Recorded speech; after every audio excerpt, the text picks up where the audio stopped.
NICVD, national institute of cardiac vessels diseases, یہ اس کا میرا خیال مخفف ہے. انہوں نے یہ نیٹ ورک ہے، یہ دل کے امراض کا نیٹ ورک ہے جس کے اندر 24 ان کے ہیں چسٹ پین یونٹ ہیں. یعنی آپ اگر کراچی میں ہیں، سندھ کے بڑے شہروں میں ہیں، چھوٹے شہروں میں ہیں، تو آپ کو کراچی جیسے شہر میں کہ جہاں پر ایک کراچی کے مطلب آپ ٹریفک میں پھنس جائیں تو آپ گئے. اگر آپ کو چسٹ پین ہو رہی ہے، ہارٹ اٹیک ہو رہا ہے، تو اگر آپ کو 30-40 منٹ کے اندر فرسٹ ایڈ نہیں ملتی تو آپ گئے. اس NIVCD نے کراچی کے مختلف گلی چوکوں چوراہوں پلوں کے نیچے، وہ جو ہوتے ہیں نا فلائی اوورز، ان کے نیچے کنٹینرز میں چسٹ پین سینٹر بنائے ہوئے ہیں 24، کہ اگر کسی کو دل کی تکلیف ہو رہی ہے تو وہاں پر اس کو فرسٹ ایڈ مل جائے گی، پھر وہاں سے ایمبولینس میں ڈال کے اس کو متعلقہ ہاسپٹل میں لے جائیں گے. 10 اس کے ہاسپٹل ہیں، اور اس میں وہ لیاری، ٹنڈو، آدم خان، سکھر، لاڑکانہ جیسے شہر ہیں. 10 ہاسپٹل ہیں اس کے. 25 لاکھ لوگوں کا انہوں نے علاج کیا ہے. اور کل جو ہے بلاول بھٹو زرداری نے لانڈی میں شہید ذوالفقار علی بھٹو کارڈک ہاسپٹل کا افتتاح کیا ہے. 1200 بیڈ کے اوپر مشتمل ہے. اور مزے کی بات یہ ہے کہ اس مہنگائی کے دور میں، ابتلا کے اس دور میں، یہ آپ سے کچھ نہیں پوچھتے. آپ NIVCD کے ہاسپٹل میں چلے جائیں، اس نیٹ ورک کے کسی بھی چسٹ پین یونٹ سے لے کے یہ جو 1200 بیڈ کا ایک ہاسپٹل ہے یہاں پر چلے جائیں، وہ صرف دیکھتے ہیں کہ انسان ہے. نہ آپ کی کوئی شہریت پوچھتے ہیں، کس صوبے سے ہیں، کون سی زبان ہے آپ کی، آپ کے پاس پیسے ہیں یا نہیں، ایک ٹکا نہیں لگتا. اور آپ کو وہ ایڈمٹ کرتے ہیں اور آپ کا دل کا علاج کرتے ہیں. دل کا علاج سمپل سٹنٹ ڈالنا ہو 5 لاکھ روپے لگ جاتا ہے سر آج کل.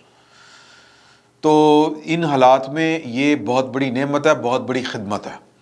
اور یہ پولیٹیکل پارٹیوں کا اور گورنمنٹس کا یہ حق ہے عوام کے لیے، یا عوام کا حق ہے جو وہ ادا کرنے کی کوشش کر رہے ہیں.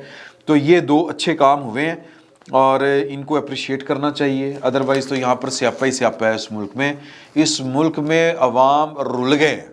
اب اگر کوئی تھوڑی سی بھی عوام کی خدمت کرے گا تو سر اس کو لوگ اسی طرح اپریشیٹ کریں گے. یہ چھوٹی خدمت نہیں ہے جو پاکستان پیپلز پارٹی کہتے ہیں نا، کیتا کی سر. 4 سالہ دور ہے ان کا، 4.25 سالہ دور عمران خان صاحب کا پاکستان کے اوپر وفاق میں. 10 سال کا دور ہے ان کا KPK میں. ایک ہاسپٹل نہیں بنا، ایک ہاسپٹل نہیں بنا. بلکہ ان کے کزن تھے عمران خان صاحب کے، برکی صاحب، نوشیروان برکی میرا خیال ہے ان کا نام ہے جہاں تک مجھے یاد پڑتا ہے. وہ ڈاکٹر ہیں اور انہوں نے ہاسپٹلز کو، وہ کمپنی نہیں ہوتی یہ کارڈ کے، پرائیویٹ کمپنیوں کو فائدہ پہنچانے کے لیے، کل بلاول بھٹو زرداری نے اس پر تنقید کی کہ جی یہ تو پیسہ لوگوں کا، قوم کا، وہ جو انشورنس کمپنیاں ان کو دے رہے ہیں. تو بجائے اس کے کہ کمپنیوں کو جائے آپ ہاسپٹل بنائیں. عمران خان صاحب نے 10 سالہ اپنے دور میں KPK میں ایک ہاسپٹل نہیں بنایا. 4.25 سالہ دور میں پاکستان میں اور پنجاب کے 5 سالہ دور میں ایک ہاسپٹل نہیں بنایا. ہاں، یہ جو شوکت خانم ہاسپٹل ہے یہ کراچی بھی بن رہا ہے، پشاور بھی بن رہا ہے. اور کیوں بن رہا ہے کہ پائندہ اپنا بزنس ہے. یہ خیرات کے اوپر دھندا کرتے ہیں، بزنس ہے اپنا. تو یہ بہرحال جب کبھی عمران خان صاحب کی پرتیں کھلیں گی، عمران خان صاحب کے اوپر انہوں نے جو خول چڑھائے ہوئے ہیں انسانیت کے اور پتہ نہیں کس کس کے، جب وہ اتریں گے تو آپ کو سمجھ آئے گی کہ یہ جو ہے نا بنگلے جائیدادیں، یہ جو امریکہ میں باجی لیما بنا بیٹھی ہے، یہ لوگوں کے چندے کا پیسہ تھا. یہ شوکت خانم ان کا بزنس وینچر ہے، اور خصوصاً شوکت خانم لیبارٹریز ان کا بزنس وینچر ہے. تو سر مطلب آغا خان کے بعد شوکت خانم سب سے مہنگی لیبارٹری ہے، سب سے مہنگی لیبارٹری ہے. تو بہرحال یہ جب وقت آئے گا، جب تفتیشیں ہوں گی، جب معاملات کھلیں گے تو پھر سمجھے آئیں گی کہ خان صاحب اندر کھاتے چیز کیا تھے. میں واپس آتا ہوں محمد خان بھٹی صاحب کی طرف. انہوں نے، آپ کو یہ نالج میں ہے کہ ان کو گرفتار کیا گیا تھا. ٹیلنگز نے آپ کو بتایا تھا جب کوئی بھی ان کی گرفتاری کو مان نہیں رہا تھا، تو پرویز الہی صاحب نے جو ڈچ کیا تھا پاکستان کی پولیٹیکل پارٹیز کو یا PDM کو یا موجودہ گورنمنٹ کو، اور وعدہ کر کے مکر گئے تھے، اس کا بھی ایک غصہ تھا. پھر پاکستان کی اسٹیبلشمنٹ کو زبان دے کے مکرے تھے، اس کا بھی بھائی لوگوں کو غصہ تھا. تو محمد خان پٹی کو گرفتار کر کے ان کی گرفتاری نہیں ڈالی گئی تھی، ان سے بیانات تفتیش ہوئی، انہوں نے بڑے بڑے انکشافات کیے. اس فقیر نے ٹیلنگز کے فورم کے اوپر آپ کو بتایا تھا کہ محمد خان پٹی صاحب نے اپنے ایک بیان میں بھائی لوگوں کو یا جو قانون نافذ کرنے والے ادارے ہیں ان کو، قانون نافذ کرنے والے ادارے، ان کو یہ بتایا تھا کہ جب شہباز شریف کے چھوٹے سے حمزہ شہباز کے دور میں جب وہ وزیر اعلیٰ تھے، معذور قسم کے وزیر اعلیٰ، تو یہ مفروری کے دن جو مونس علیہ صاحب نے کاٹے تھے وہ سپریم کورٹ کے ایک جج کے گھر کاٹے تھے۔ تو یہ ججوں کے متعلق ان کے انکشافات ہیں کہ مظاہر علی اکبر نقوی صاحب کے ساتھ ہماری لینڈ سیٹ تھی، انہوں نے ذمہ داری لی ہوئی تھی جسٹس منیب اختر اور جسٹس اعجاز الاحسن کی، وہ ان کے ساتھ مطلب وہ جو بھی ان کے معاملات تھے، نتیجہ میں ان کے کام نہیں رکتے تھے۔ کن کے کام نہیں رکتے تھے؟ پی ٹی آئی کے اور چودھری برادران کے۔ لیکن وہاں پر وہ ڈنڈی تھوڑی سی مار گئے، اور یہ ڈنڈی مروائی گئی ہے۔ میرا یہ خیال ہے کہ عمرتا بندیال صاحب کا، انہوں نے کہا کہ یہ بڑے اپ گریڈ آدمی ہیں، ہوں گے، ہمارے پاس کوئی ثبوت نہیں ہے، کیونکہ انہوں نے کوئی اس طرح کی بات نہیں کی۔ اور ویسے بھی جب اس طرح کا الزام لگتا ہے تو پہلے الزام ہوتا ہے، پھر واقعاتی شہادتیں یا شہادتیں اکٹھی کی جاتی ہیں۔ اگر شہادتیں اکٹھی ہو جائیں تو پھر ایک قانون کا مضبوط کیس بنتا ہے استغاثہ کا، پھر آپ جاتے ہیں عدالتوں میں ان ججز کے خلاف، سپریم جوڈیشل کونسل جیسے اداروں میں۔ لیکن یہ جانا ہوتا ہے کہ نہیں ہوتا، اس طرح کے شواہد اکٹھے کیے جاتے ہیں کہ نہیں کیے جاتے، لیکن فی الوقت یہ پولیٹیکل مائلیج بہت زبردست ملے گی عمران خان صاحب کے خلاف اور موجودہ حکومت کے حق میں، کیونکہ جو انہوں نے کہا نا کہ جی چیف بندیال صاحب کو تو مینج کوئی نہیں کر سکتا، لیکن عجیب اتفاق یہ ہے کہ وہ مینج تو نہیں ہوتے، لیکن وہ بینچ جتنے اہم کیسز میں ہوتے ہیں ان بینچز میں یہ 3 جج، یہ 5 جج ہم خیال جج ضرور ہوتے ہیں۔ احسن اعجاز الاحسن صاحب بھی ہوتے ہیں، منیب اختر صاحب بھی ہوتے ہیں، مظاہر علی اکبر نقوی صاحب بھی ہوتے ہیں۔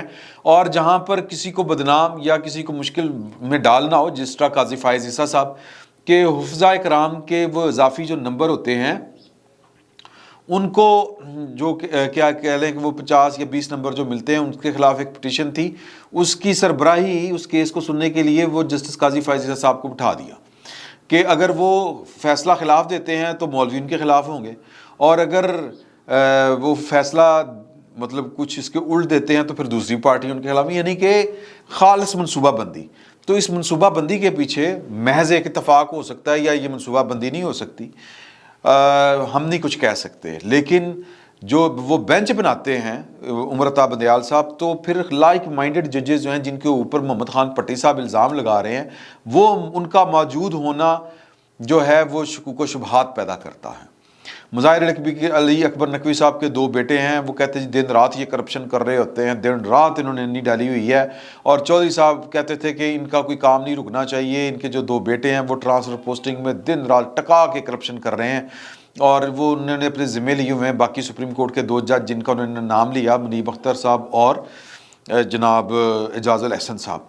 پھر انہوں نے سوال کیا تفتیش کاروں نے کہ جی کہ لاہور ہائی کورٹ کو کس طرح مینج کرتے ہو؟ کہتے ہیں پہلے تو مظاہر علی اکبر نقوی صاحب کا نام لیا بغیر کہ پہلے تو یہی کرتے تھے، انہی کے ذمہ دار تھا، لیکن پھر علی افضل شاہی صاحب آگے جو داماد ہیں موجودہ chief justice Lahore high court کے، chief justice Lahore high court Ameer Bhatti صاحب جو ہیں وہ ان کے ہیں داماد ہیں علی افضل شاہی صاحب۔ اور علی افضل شاہی صاحب بقول محمد خان پٹی کے کہ انہوں نے کہا کہ جی کہ یہ میری ذمہ داری ہے، میں بات کر لوں گا، تو انہوں نے چیف صاحب نے کہا کہ بینچ میں نے بنانے ہوتے ہیں، پی ٹی آئی کے خلاف کوئی فیصلہ نہیں آئے گا۔ اور آپ نے دیکھا کبھی آیا یہ مطلب جو کچھ عمران خان صاحب اور ان کی پارٹی پنجاب لاہور کے اندر کر رہی تھی کہ گرفتاری اسلام آباد ہائی کورٹ، اسلام آباد کی متعلقہ کورٹ نے ان کے وارنٹ جاری کیے، اسلام آباد کی پولیس گرفتار کرنے آئی، ریلیف لاہور ہائی کورٹ سے مل رہا تھا۔ آج بھی لاہور ہائی کورٹ کے جسٹس طارق سلیم شیخ صاحب فرماتے ہیں کہ جی کہ میڈیا میں بیٹھ کے لوگ بڑی باتیں کرتے ہیں، تو سر پھر محمد خان پٹی دا کی کریے؟ نوٹس لے محمد خان پٹی کے اس بیان کے اوپر، آپ کے چیف جسٹس کے اوپر اس نے الزام لگا دیا ہے کہ انہوں نے بھی اپنے داماد کے لیے 10-15 ارب روپے کے پیپر پروجیکٹ دیے ہیں، ان کے بھی کام ہوئے، انہوں نے بھی بڑے پیسے بنائے ہیں۔ نوٹس لیں اس کے اوپر، اور یہ پوچھیں پنجاب کی حکومت سے، وفاق کی حکومت سے کہ یہ کیا ہو رہا ہے، کیا تماشا چل رہا ہے، کیوں عدلیہ کو بدنام کر رہے ہو؟ لیکن کوئی نہیں کرے گا سر، کیونکہ یہ باتیں جھوٹی نہیں ہیں، یہ باتیں جھوٹی باتیں ہیں جو لوگوں نے پھیلائی ہیں۔ تم انشا جی کا نام نہ لو، انشا جی یہ کیا سودائی ہیں؟ سودائی ہیں سر، کوئی جھوٹی بات نہیں لوگوں نے پھیلائی۔ اگر جھوٹی بات ہے تو پھر نوٹس لینا چاہیے، پھر میدان میں آنا چاہیے، یہ فیصلے ہمیں نہیں ہوئے تھے کہ ایک سٹیریوٹائپ فیصلے، ایک ہی طرف کے فیصلے. یار یہ مطلب دوسری طرف والے کیا ابلیس ہے یا ایک طرف والے جو ہیں وہ فرشتے ہیں؟ بندہ پوچھے یہ جو لائک مائنڈڈ ججز ہیں، یہ ان کے فیصلہ نکال کے آپ دیکھیں، ایک ہی طرح کے فیصلے ایک ہی پارٹی کے حق میں. تو یہ تماشے ہیں سر. سپریم کورٹ ہو یا لاہور ہائی کورٹ ہے، اعلیٰ عدلیہ، اس کو اپنی توقیر اگر کروانی ہے، اگر عزت کروانی ہے تو پھر دیکھیں ذرا، جس کو ہم کہتے ہیں کہ گریبان میں جھانک کے پہلے دیکھنا چاہیے. لوگوں کے اوپر توہین عدالت کے ریمارکس دینے کے، ہم توہین عدالت لگائیں گے 100 دفعہ لگائیں، لیکن پہلے محمد خان پٹی کا پوچھیں کہ اس نے کیا کیا ہے، یا پھر اپنے برادر ججوں سے پوچھیں کہ اے جو کہہ رہے ہیں ٹھیک ہے کہ نہیں ٹھیک. سر عبد القیوم صدیقی سپریم کورٹ کے کورٹ رپورٹر ہیں، کور کرتے ہیں، انہوں نے وہ دی تھی نا تفصیلات کہ کس طرح 40 کروڑ روپے کی پراپرٹی 10 کروڑ روپے میں ایک دن پہلے لیز ہوتی ہے کسی کے نام کے اوپر اور اس سے اگلے دن خرید لیتے ہیں جسٹس مظاہر علی اکبر نقوی صاحب. کیوں سر؟ 4 کنال کیوں سر؟ تو پھر لیتے نا اس کے اوپر بھی توہین عدالت کی کارروائی کرتے. کوئی نہیں کریں گے سر. اس لیے نہیں کریں گے کہ دامن صاف نہیں ہے، اس لیے کہ یہ دکانیں بنائی ہوئی ہیں. یہ عدالتیں جب دکانوں میں بدل جائیں یا اس طرح بات نہیں کرتے. مجھے جسٹس فلک شیر صاحب کا وہ جملہ یاد آ رہا ہے کہ جب وہ chief justice Lahore high court بنے تھے، انہوں نے آپریشن شروع کیا تھا اپنے 7 سینئر ججز کے ساتھ مل کے کہ کرپشن، انہوں نے کہا تھا کرپشن مکا دینی ہے میں. تو وہ کہتے تھے کہ عدالتیں دکانیں بن چکی ہیں، ماتحت عدالتیں، ہم نے ان دکانوں کو عدالتوں میں تبدیل کرنا ہے، واپس عدالتوں کی حالت میں لے کے آنا ہے. تو اب تو جناب یہ عدالتیں جو ہیں وہ اعلیٰ عدلیہ ہو، لوگ کہہ رہے ہیں کہ یہ دکانیں ہیں جہاں پر انصاف بکتا ہے. تو آپ کرتے رہیں جناب عمران خان صاحب کی حمایت، عمران خان صاحب کے حق میں فیصلے دیتے رہیں، کہانیاں تو پیچھے ہے نا. تو کوئی چیز جو ہے وہ پردے کے پیچھے شاید نہ رہے، ہر چیز بے نقاب ہوگی. چراغ سب کے بجھیں گے، ہوا کسی کی نہیں. ٹائم آ گیا. فی الوقت اتنا ہی. بہت بہت شکریہ.